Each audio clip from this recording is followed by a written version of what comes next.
સ્વામિનારાયણ ભગવાન ગઢપુરની અંદર 26 વર્ષ રહ્યા અને ગઢપુર મારું અને હું ગઢપુરનો વાલા ભક્તજનો આવા કોલ આપણને સંતો ભક્તોને આપ્યા હે. ગઢપુરની અંદર જઈએ આપણે લક્ષ્મીવાડીએ જઈએ, ગોપીનાથજી મહારાજના દર્શન કરીએ, વાસુદેવ નારાયણના દર્શન કરીએ, અક્ષર ઓરડીના દર્શન કરીએ. અદ્ભુત અક્ષર ઓરડીમાં જ્યાં આપણે પગ મૂકીને દર્શન કરીએ ને ત્યાં આપણને લાગે અક્ષરધામમાં આપણે આવી ચૂક્યા છીએ, અક્ષરધામમાં આપણે આવી ચૂક્યા છીએ. ભલા ભક્તજનો આવો અદ્ભુત માહોલ છે, આવો અદ્ભુત માહોલ છે. ભગવાન સ્વામિનારાયણ પોતાનું ગઢડું ને ઘર માન્યું અને ગવું ગઢડાનું ગઢડા મારું નથી કેદી મટવાનો. વાલા ભક્તજનો આવા દિવ્ય લીલા ચરિત્રોથી સભરે ગઢપુર ધામની ભૂમિ એ ભગવાન સ્વામિનારાયણના પદ રજથી અંકિત થયેલી ભૂમિ. વાલા ભક્તજનો ઘેલા નદીમાં એક વખત સ્નાન કરીએ ને તો આપણા બધા પાપ બળીને ખાક થઈ જાય અને અંતે અક્ષરધામ મળે. આવો ઘેલા નદીનો મહિમા છે, ઉન્મત ગંગા નદી. હે વાલા ભક્તજનો, શ્રીજી મહારાજ સંતોની સાથે નાવા પધારતા હોય. વાલા ભક્તજનો સાથે સુરા ખાસર, સોમલા ખાસર, દાદા ખાસર આદિ ભક્તો વાલા ભક્તજનો શ્રીજી મહારાજની સાથે ત્યાં નાવા પધારતા હોય નદીએ. વાલા ભક્તજનો એનાથી વિશેષ તો આપણને દિવ્યતાનો અને અદ્ભુતતાનો લહાવો બીજો કયો મળતો હોય છે. વાલા ભક્તજનો આવા અદ્ભુત ભગવાન સ્વામિનારાયણના ચરણોમાં આપણે રહી અને સત્સંગી જીવન બનાવીએ અને ગુજારીએ તો આપણને અંત્ય અક્ષરધામ મળે એવું શ્રીજી મહારાજ વારંવાર કહી ચૂક્યા છે.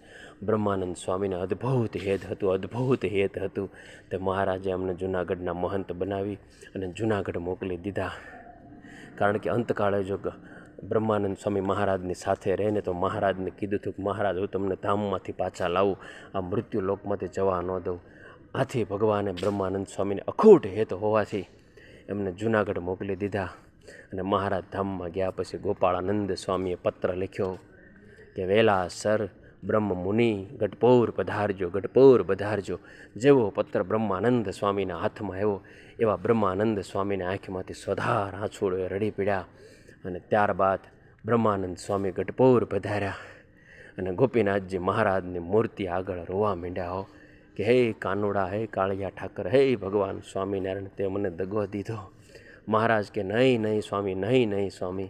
સ્વામી માથા પચાડવા માંડ્યા. સ્વામીને લોહી નીકળ્યું. મહારાજે ગોપીનાથજી મહારાજની મૂર્તિમાંથી પ્રગટ થઈ અને કાટ પગથિયા ઉતરી અને બ્રહ્માનંદ સ્વામીના હાર પહેરાવ્યો અને બથમાં લઈને મળ્યા કે સ્વામી હું ક્યાંય ગયો નથી. વાલા ભક્તજનો આ સંપ્રદાયને આપણે વારસદારો છીએ. આ સંતો પાસેથી આપણને જ્ઞાન મેળવ્યું છે અને આવા ભગવાન મળ્યા છે.